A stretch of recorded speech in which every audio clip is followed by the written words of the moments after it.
From deep in the irradiated wastes of the Mojave Desert, it's James Robertson and Makahlua Smith with That Podcast, a Fallout New Vegas gameplay diary. And we are again joined by fellow Fallout fan, Makahlua.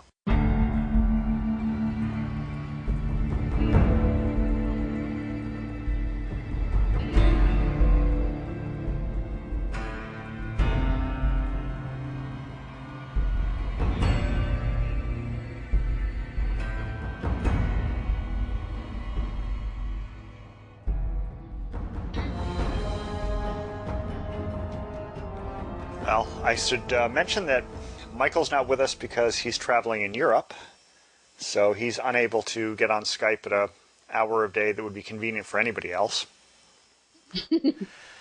And I guess in the meantime, the two of us have probably been doing, at least if you're still doing what you were doing last time we did this podcast, or doing much the same thing. Are you still in the explore the whole map kind of mode? Yeah, I mean, I've started doing it with a second character and stuff, but yeah, because I've also been playing around with the editor and looking at stuff. Like, I was out in West Vegas and I wanted to climb up on one of the roadways. It looks like it went over part of the strip, but of course, then it looked like I could just pull in a crate over there or something and hop up, and I thought, wait a minute. And I went and looked into the editor, and sure enough, there's a collision wall there to keep you from climbing on it. This is my one pet peeve with some of the stuff they've done in this game. I know they don't want you to climb over onto weird hills and stuff, but there are so many places where they have invisible walls. Yeah, I noticed that mostly when I'm in the mountains, where it looks like there's a slope I ought to be able to go up. And just for no good reason, it's just completely blocked. Exactly. And I find this most often when I want to get on top of something to snipe. Because, as you're approaching, say, the Death Claws, the last thing you want to do is get up close and personal with them. Yes, because there's a lot of places where it would be great if I could get up here to snipe it. Oh, wait, bonk, invisible wall. Yeah, pretty much. Guys. Although I had an interesting experience I finally, in the game I'm playing right now, I have a character that I've gotten up to level 30 without so much as, the only plot engagement I've done is dealing with Benny. I haven't really done anything else. I haven't even gone out to see Caesar yet, so I'm at level 30 and I haven't visited the fort at all. So I finally decided once I was at level 30 to go take out the Death Claws, and I was at Highway Junction 15 because instead of going up from the south, I came down from the north. Mm-hmm. And I had one of those weird graphical glitches you have. A Death Claw charged me, and I was standing on the railway platform, and it got stuck in the wood. And it was the damnedest thing because I couldn't actually shoot it for a while because the bullets wouldn't hit it. It couldn't hit me, I couldn't hit it. Finally, a piece of its back appeared outside the wood and I was able to snipe it to death. I had that happen with a couple of Death Claws where they would get stuck in boulders for some reason. And they'd only be like their head popping out every once in a while, so I had to wait for the head to pop out just long enough to go pew, pew, pew. Yeah.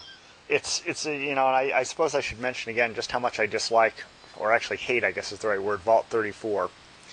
I was exploring through that, and Cass got herself stuck in a pool table. I had to reload from save because she couldn't find her way back out of it. So the one lesson you learn playing this game is that save early and save often is really the only way to go about it. Yeah, it's mash on quick save a lot and then hard save a lot too. Oh yeah, you got to do both.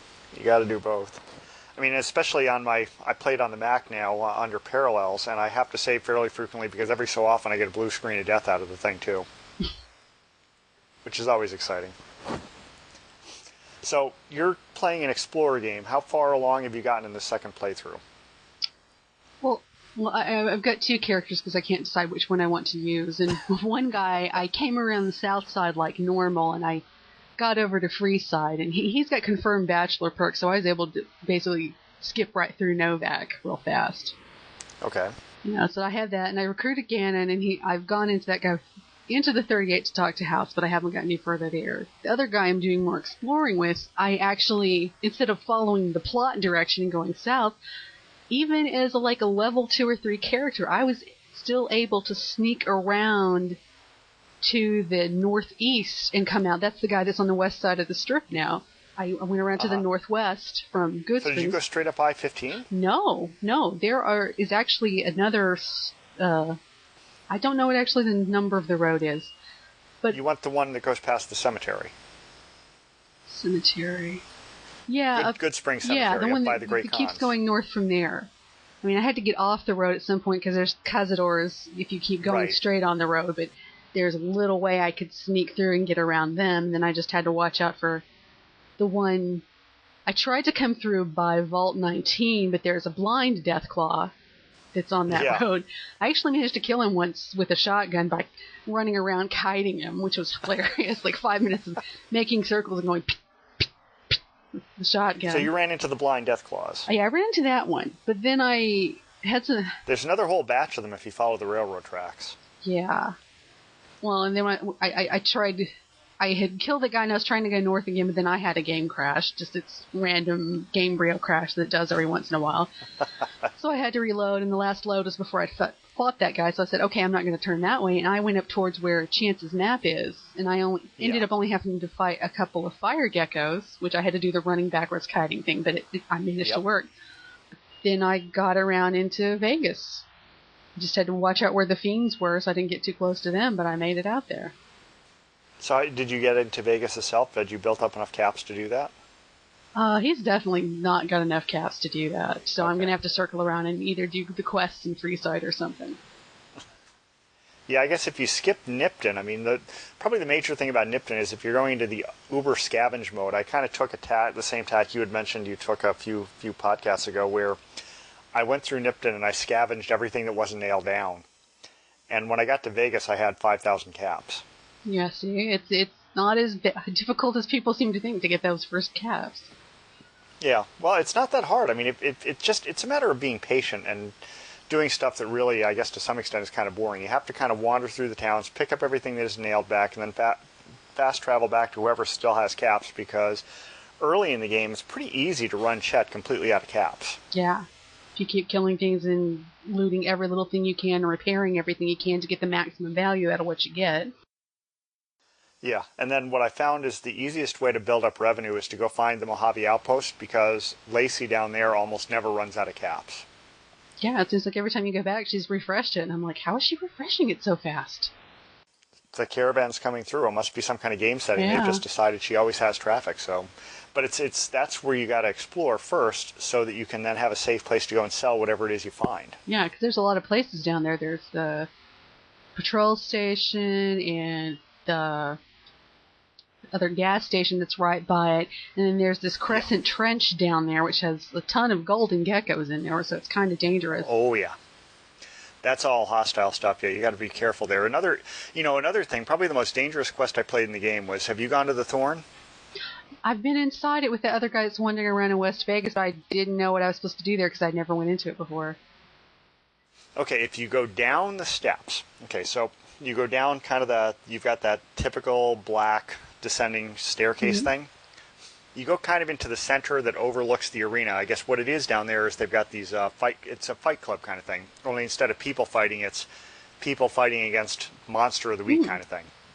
And apparently you can enter into those fights if, I guess that probably only makes sense if you're a melee specialist, but you can also get a quest from Red Lacey, who's a red, I've got the name wrong, Red something, I can't remember the name. Anyway, you get a quest from her, and she'll send you after, go get me mantis eggs. And that seems easy. You go out in your Vault 22, and you get some mantis eggs, fine. Then she sends you after other things. I don't remember the exact order, but you end up having to find golden gecko eggs, you end up having to find night stalker eggs, and you end up having to find Cazador eggs. The Cazador eggs were bad enough. I mean, and then she wants. I was going to ask, because one time when I killed a Deathclaw, I got a Deathclaw egg and it was worth like 500 caps, and I was like, whoa. Yeah, well, she wants like a dozen. Dear. But, well, the thing is that you don't have to kill individuals in search. Each time she sends you a quest, a place on your map lights up where you go to the center and there's an egg clutch, like you find in the ant areas. And it's only there if you're on these quests. Apparently it basically doesn't exist unless you're on these quests. So that lights up. You kill the things that are in there. And the stupid part was, the place she sent me for the Deathclaws was either where there was a place in the mountains whose name I can't remember, it's off in the east, or there was Quarry Junction. Now, as it happens, I had already found that place in the east and had cleared all the Deathclaws out, including the legendary Deathclaw, which makes the matriarch and the alpha male look like toys. Oh, that place on the other side of the river. Yeah, and the legendary Deathclaw in there is terrible. I mean, it's just terrible. The only reason I was able to defeat him is I have the Wild Wasteland thing on, and I have the Alien Blaster. And that's the only way to go up against the Deathclaws is with the Alien Blaster, because if they get close, it's really hard to get them. Although, with the Alien Blaster they go down. But I went back there figuring, okay, I knocked everything down. I should have no trouble. Let me guess, everything respawned? Not the legendary, but everything else did. So I'm walking past all these neat little ash piles I'd left there, and there was a matriarch that had respawned. Yeah. So yeah, that's a tough quest, and I should mention that the end of that has a funny ending. Once you get all the things she wants, she thanks you profusely, and then says, "Now I want to give you the best gift I can," and it's kind of like a cheesy porno. Because she escorts you back to her private quarters, and then the lights on the screen go down because obviously it's not that kind of game. But you do get to hear noises. Well, if you get the right kind of mods, it's that kind of game. I was looking on the mods earlier, and it's like, actually, one of the first things that got uploaded was a nude mod. Yes. Oh, really? Well, maybe there'll be a mod some enterprising person will upload to give you the full details on that. Not that I need to know. Oh, they've already got something like that. I think got imported from Fallout 3. I was like, oh, guys, of all the things.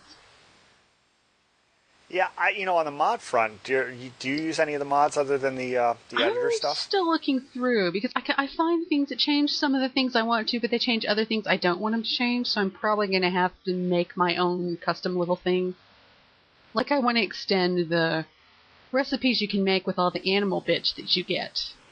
Because a lot of them, they're only used for, like, one or two things. Or there's some things, like a couple of the chem recipes you can make. Like, one of them wants cave fungus, and I looked in the editor, I can't figure out where the hell you're supposed to pick up cave fungus. I think cave fungus. It's like a food thing, but it looks just like the bits on a stick thing. Yeah, I've never heard of it even. I've only seen like one or two of them, and they want 5 of them to make Hydra. Huh. And I'm like, that's not going to happen, guys. Yeah, I saw the only mod I've got is the one that basically allowed me to run it on my Mac in Parallels, and that's the D3, D9 one that actually figures out your video card properly. I've got that one installed, but I saw another one that I was kind of curious about. There was one that adds a radio station. I guess they did the same thing for Fallout 3. Oh. It adds the civil defense radio station. Oh, yeah, and there's another one that's called, I think, like, that's more where it came from. I'm getting that title wrong. I think people will know which one I'm talking about. But it adds a GNR-like station that has, like, 100 songs. Yeah. Well, the civil defense radio is supposed to have a whole bunch of songs on it, too, but I tried installing that, and the game wouldn't even start. I must have done something wrong. Yeah, some of the sound things are a little tricky.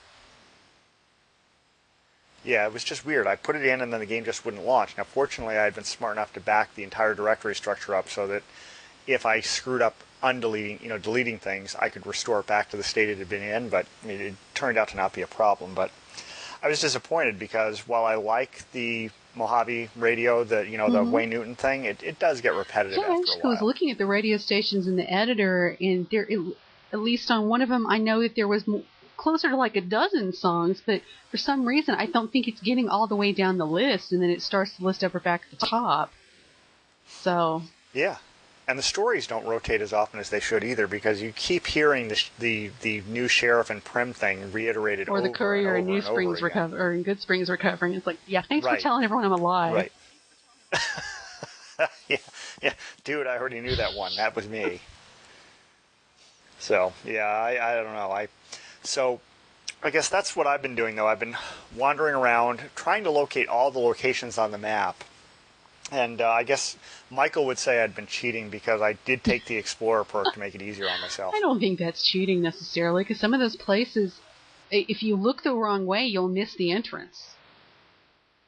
Oh, not just look the wrong way. Some of them are just virtually tiny. I think Chance's map, for instance, that's a rock.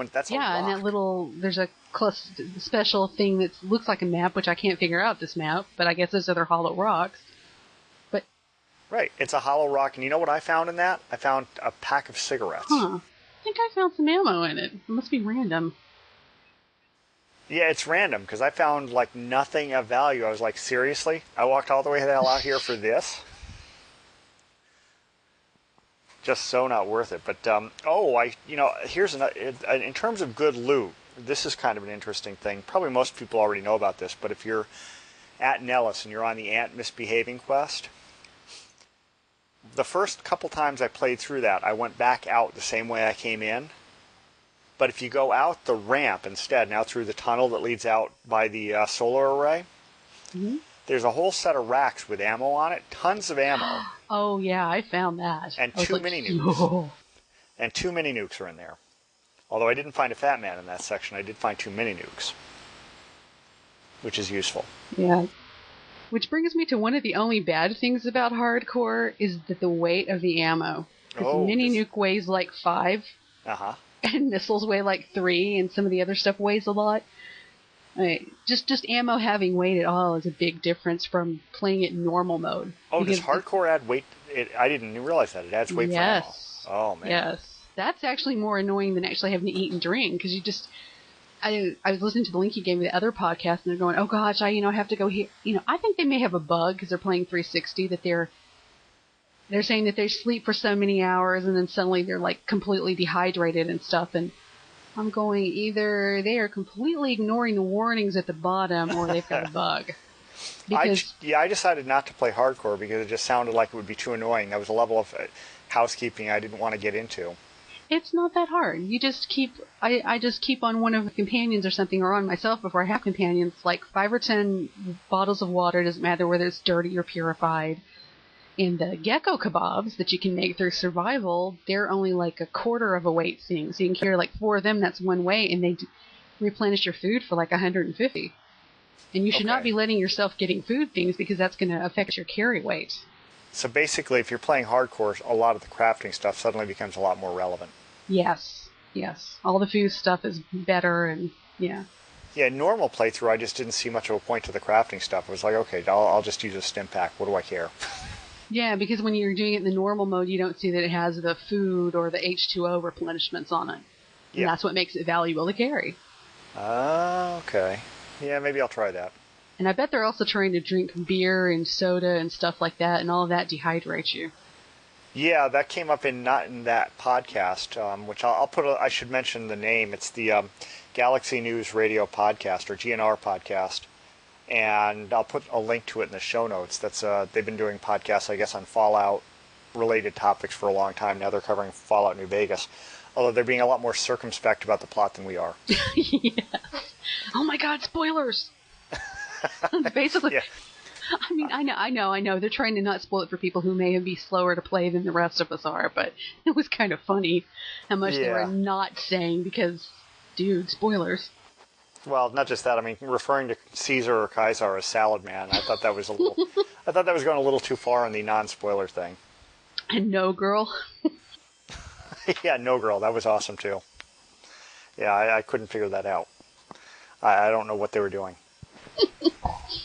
But in any case, I listened to like half of that while I was exercising, and that was that pretty much took up all the exercise time I had. And there's still a lot left, but they were really trying to work their way to not tell much about the plot. So anyway, one thing Michael was doing was he was trying to do a playthrough where he was going to be on Caesar's side. Have you decided to do that?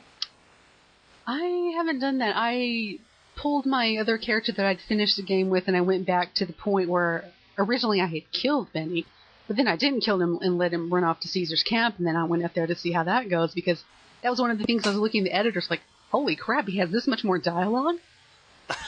Yeah, you mentioned that last time. Yeah, like, second thought, let's not kill him so much. It was pretty funny, though, because you had the option. You could be mean and either fight him or just cut him up right there, crucify him, or you could help him escape. Right. But there's no ending slide for that, I don't think. I think they've determined that you're supposed... I think they expect you to whack Benny. Definitely the first time through when you don't know much of the plot or anything. Yeah. But when you talked to him there in the camp and you were asking him the different things about the other factions and his plan thing, it makes the independent route make even more sense. Because he's thought this through. He wasn't just doing this because. There's actually a brain behind all of his talk. Oh yeah, I mean, I ran the independent playthrough with the last guy I played, and it was interesting. You finish the whole thing out with Kaisar's people, and then you have to deal with the NCR. And yeah, it's I pretty got well to kick thought a out. general off the dam. Yeah. Yeah, you have to. Well, actually, I was kind of confused about that at first because I'm hanging around the Legate's camp after I've killed everybody there, and nothing's happening. You actually have to walk back towards the gate where the Rangers blow the gate open, and then they confront you. Yeah. I was surprised. I was thinking, okay, next? No? Okay. Yeah. Walk back and then boom! Right. And then you've got all those Securitrons Yeah. at your back, so it's My easy little to, friends. easy to... Let me introduce you to my friends here. Maybe you'll want to think twice about the whole thing.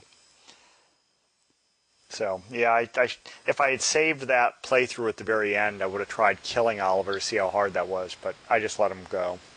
Yeah, I'm probably going to have to end up doing kind of like what Michael's doing, where he's basically got a gimmick playthrough with his psychopath guy to be on the Legion side, because I guess I kind of get too much into role-playing the character that I'm playing, and I can't see anyone with half a brain wanting to support Caesar.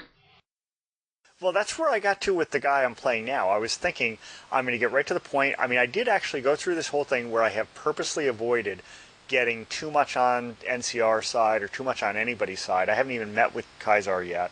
So I'm at level 30, but I haven't sided with anybody. So in theory, I could go out and I could side with Caesar and finish the whole thing out that way. But like you said, I've been doing this role play thing with it where I figure, this guy's been walking around with Boone half the game. There is just no way. Yeah. No way that he would hang around with Boone the whole time and say, oh, by the way, dude, I'm going to go against Well, everything shoot you believe first. in. Yeah. So I think I'd have to go through kind of a gimmick playthrough with a gimmick character where I'm going to have to play a sociopath or something if I want to do that. I guess that's another weakness thing with at least the quest and thing for Caesar's Legion, because there's no companion that's really Legion-oriented. I guess from what I've read on the wiki, Raul wouldn't care. He wouldn't care so much. I guess you could take Veronica, although it seems to me that Veronica or Cass should have objections. Yeah, and Edie and Rex won't care. Right. Edie and Rex won't care, obviously. They're machines and dogs. Yeah. But Boone's going to care, and you would think Veronica and Cass should care. And Arcade definitely will care. Oh, Arcade will definitely care. So really that leaves you with what, Raul. And he seems to just be, 6 one, half a dozen the other. He doesn't care much. There's no possible companion in this game that really seems to be gung-ho about Caesar's Legion. It seems to me they should have added one. Yeah, because that would have given you as a player more incentive to check out what they were doing. Right. And the other thing that we mentioned on the last podcast, that whole side of the board, I mean, the other reason it's hard to side with Caesar unless you're playing a character like Michael sketched out last time, you spend most of the game on the NCR side of the map. You can't have bad relations with the NCR for most of the game. No, it's probably easier to play a double agent where you act like you're working with the NCR, but you keep screwing things up, so you keep around neutralish with them. Yeah, you could do that. You could definitely play a double agent game. Yeah, but unless you feel like shooting up NCR every 5 seconds, it's hard to go completely fully Legion early. Yeah, you have to basically wait until the end and flip over to their side at the very end. Because otherwise it's... And I guess one of the missions that Caesar is supposed to give you is to go and assassinate the president. And I'm not sure how you're supposed to escape that. I guess although you probably escape back over to the Legate's camp and then launch the attack, I guess. Yeah, or you're going to have to sabotage it some way. Yeah, don't know. I have to ask Michael when he comes back and has played that. I know when I was messing around in the editor when I was going through the radio station, I saw something that was like the guy who is getting the medal exploded himself. Like maybe you can sneak up on him and plant a grenade on him and run off. I was like, what? Yeah, you could, well, you are allowed to do that if you have enough sneak. And that's another thing I haven't done there's some skills that I don't know. I guess I play this game very much like I played Fallout 3. I always try to get my gun and energy weapon skills relatively high. I don't always get them all the way up. But I found lots of the game is hard, very, very hard to do if you don't get science and lockpick way up. Yeah, Fallout 3 was like that to some extent too, because there were places where it was like the 75 or 100 check for science and lockpick. Right. Well, if you're going to take out house, I mean, I mentioned this to Michael on the last podcast. You get to that point where you're supposed to open the room to go either take house out or disconnect him. That's a very high science check to get that door Yeah, open. and even if you've taken the perk that gives you the plus 20 and you chew mentats, it's still kind of hard to stack it up enough if you don't at least have a significant amount beforehand. Right, so you pretty much have to get science and lockpick up in this game, and that's what I've ended up doing. Is there are skills that I end up constantly not getting up. Like I never bother with melee or unarmed, but that's because I've never played that kind of character. I mean, maybe I'll try one with a guy who does that. I just haven't done it. Although that would certainly make some of the things on the strip easier when they strip your weapons. But the other one I've never taken up is survival. I always leave that way down. Even in the game where I was using it with the hardcore, I still only got it up to around 50. Because I could use a lad's life and either mentats or... I forget if it's mentats or something else, but I could get it up enough to do the high-end things. And, that was the other thing, some of the stuff with the chems. The chems I think are actually science. I don't think there was anything that was over about 70 or something survival. I'd have to look. The only survival checks I've run across that I've failed have been individuals you meet in the wasteland that can give you additional survival tricks. Like Ranger Andy will give you the one for free. But there's a guy I think it's in West Side, who if you don't have a high enough survival, he won't tell you his tricks. Yeah, it came up in conversation where you mentioned that that he's pretty cool with guns, and then that's a gun check, which I was able to pass easily. And then to get to the next stage of the conversation, which I assume was that he was going to teach you some cool survival trick, you had to have a survival of 50. And at that point in the game, I had a survival of like 20, and I was thinking, even if I read a lad's life, that's going to get me all the way to 40. Yeah. So. Yeah, it's easier to prepare for the speech and like medicine checks because you kind of expect that. It's just survival or something or barter. Sometimes I don't even expect those checks. Well, yeah, and you need the medicine for a couple of different things. I mean, if you're going to play on the NCR side, there's a whole bunch of quests where you're supposed to go fix some soldiers or fix some people at the Boomers camp at Nellis. And then if you're playing for Caesar, there's that thing at the end where you are supposed to do the operation. Yeah, in which case right? you basically have to be a doctor to be able to pull that off. Right. I think you have to have a medicine of, 65? Yeah, it's pretty high. So you can't slouch on that. There's skills you just need to build up, or else a lot of the game is going to be inaccessible to you. I mean, lockpick, for instance. Yeah, hello, Gobi rifle. Yeah. If you don't have lockpick up to 80 and have a magazine, you're never going to get the Gobi rifle. I was playing on the Mac on my PC game, and I found, I went and located the spot where the Gobi rifle was, and I realized I was 3 stupid points away from being able to pick the damn lock. Don't know if mentats might actually help you with that. I can't remember what lockpick bases off of. Yeah, they might. I didn't think about that, so I just wandered off and figured, okay, after I level up next time, I'll come back. But yeah, there's so much of the game that you just cannot get to if you don't have those things up. And then there's all the things with the companions where it's one of the reasons you kind of want to run and go the wrong way, because there's places and quests that you get points with them that you can't get otherwise. Right. Although, I should mention on the companion quest, Veronica's quest is easy to activate because all you have to do is take her with you when you go to the Brotherhood. I've not managed to get Boone's quest to activate. He has his second quest where you're supposed to get him to open up about how he killed his wife. Yeah, I had to sit there with the wiki open in the little Steam browser window so I knew what places I was supposed to take him to. Oh, okay. Yeah, I should probably keep my iPad handy when I do that. Okay, because that one I haven't gotten around to, and arcade's easy enough. You just have to take him to a couple of tech locations and engage him in conversation, and then you get the remnants, which, as I mentioned, that one's well worth getting, if only because you can get the really cool power armor that doesn't make the NCR attack you immediately. And then you get to watch a vertibird come in and bomb the heck out of things on the down. Yes, that's pretty awesome. That's very awesome. And let's see, who else? Raul, there's supposedly a glitch with Raul's quest. that if you've gotten it's funny, in order to get his quest to even activate, you have to have him around when you talk to Ranger Andy. But Novak. Ranger Andy is a and you Novak. don't even see him unless you come around the other side or go up Black Mountain first. Right. What are the odds that you would go up Black Mountain and confront all those super mutants at that point in the game? Not very likely. No, I mean, heck, I only go up that mountain when I have the sniper rifle. Because, that way I can take them out at a good long distance.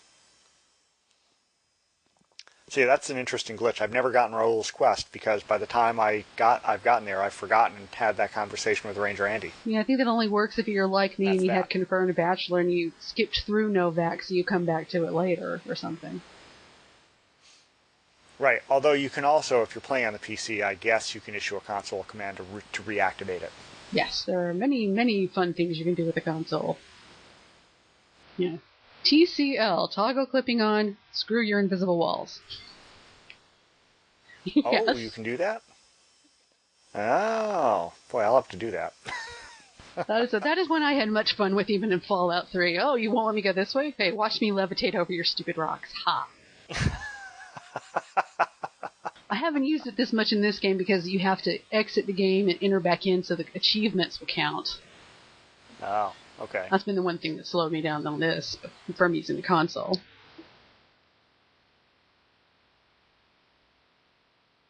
So how far off do you think you are from going into the end game and the playthrough you're in now? Oh, pretty far in both of them, because really I'm still in the first act where I haven't really even talked to Benny on both those guys, so... Oh, you're... Okay, so you're even further back than I am. Yeah, I mean, I could probably just take the character I finished the first time on the independent ending and just rewind back to before I went through the specific quest for that for Yes Man and go the CR direction. So I can see that in game really easily. Now, have you decided to do the one to let House take over? I would like to see how that goes. But I also kind of want to have a playthrough where I try to... I mean, it won't be either of these two guys. It'll be a separate one where I'm going to try and get the absolute best ending for everything, including the companion people and for New Vegas, which is really probably the independent ending, judging from the things I've seen both on the wiki and messing around with in the editor. Yeah. Yeah, the independent ending seems pretty cool. The hard part about... The reason I didn't do the House wins last time was I was going to do that just to see how it worked out, and that was when he told me he wanted me to absolutely go and wipe out the Brotherhood of Steel. And it wasn't that I really objected to it so much as it just seemed like, with the character I had and the weapons I had, that at the time it looked really hard. Yeah, was it you that had Harden in, or was that Michael that did that? Michael did that. He went through and wiped them out because he said, there's an officer at McCarran that wants you to kill all the Brotherhood of Steel people, and she's really ticked off when you come back and say, tell her they won't be a problem. She's torqued at you when you tell her that. She accepts it, but she's pretty mad. And, so they want them dead, and House wants them dead, so his response to that was, fine, everybody wants them dead? Fine, I'll go kill them. Well, with McNamara in control, they're not as bad as they could be, but they're still not as nice as the Brotherhood from Fallout 3. Yeah, well, they're more like the Fallout yes. the Brotherhood outcasts. They're really very much like the outcasts. I don't know. I'm kind of curious to see where they go from New Vegas. I mean, in New Vegas, you can see the spread of civilization coming back. I'm kind of really curious to see what they intend to do next. Yeah, and how is the Brotherhood even still going to be a faction after this? Because you hear from different things that they didn't do so well out west, and this is probably one of the last few remnants in the west of the Brotherhood. Right. And the Enclave is gone. I mean, with the way they decided to have the canon go from Fallout 3, the Enclave is gone, and the Brotherhood's gone. So, I don't know. It's interesting. There were pockets of places where there were people like House who were smart enough to see it coming and shelter their area. Yeah. Yeah, you could. I mean, heck, for that matter, you've got that in Fallout 3. If you go down to Point Lookout, you've kind of got the super brain. If you decide to side with him, that's what he was doing. So, yeah, you could have more of that. I guess I should ask you one more question before we wrap up, and that's, did you notice the thing about the first DLC pack that's coming out being Xbox exclusive? Oh, rage. I mean, I know eventually, probably like in 6 months or something, they'll let us have it, but that's just, ugh. Yeah, I figured you wouldn't be happy about that. No, I don't think anybody who's on PC side is happy about that. The thread I've seen over on Something Awful, that was pretty much the reaction was rage. Screw you, console people! It probably means that Microsoft threw a big fat check their way. Yes. Yeah, I'm pretty sure that was the reason they did that. It looks like a really neat DLC, though. Yeah, I'm. As I mentioned on my blog, I'm kind of curious about one thing with that. It really looks like that DLC. I'm trying to figure out whether the career is involved in that, or they're doing it kind of like the Dragon Age one, where it's almost separate. Because the description of it, where you're going to be with 3 companions and somewhere else, and it's kind of detached from the main Fallout thing, is what it sounds like. Oh, kind of like Awakening? Yeah, it sounds almost like it's a completely separate thing. I mean, maybe I'm completely misreading the way it's described. I could completely be wrong about this, but it sounded to me like it was very much like Awakening, yeah. Yeah, and it's not post-battle. You're going to be going there with some save that you already have beforehand, before you get into that endgame sequence. Yeah, I mean, that's the thing about Fallout 3, was I only played Fallout 3 with all the DLC packs. They were all integrated into the game, so you could just do all of them together. And this sounds like it's going to be very different, because with the game ended, the game's ended. Yeah, unless we have a version of Broken Steel for this one, where suddenly, oh, here's what happened afterward. Because there are little dialogue things that seem to hint that maybe they had wanted to do that, but they ran out of time. Yeah, but they also said, there were a couple of announcements I've seen out of them, that they were definitely not going to do that there was a definite ending and they were not going to Broken Steel it. Yeah. I mean, they were pretty adamant about that, it seemed like. I don't know. We'll have to wait and see what it looks like. Well, okay, I'll have to wait and see what it looks like. You'll have to wait longer. Yeah, I'll have to wait a lot longer. I and Michael both. We're going to sit here and glare at you while you play. Yeah, okay. Well, with that, I think we can go for some happy trails. Yeah. Or happy times. I'm going to screw it up the same way Michael does. It's like he's here. Yeah, it's just like he's here. Got feedback? Send it to jarober@gmail.com or visit the website at jarober.com/blog/fnv.ssp.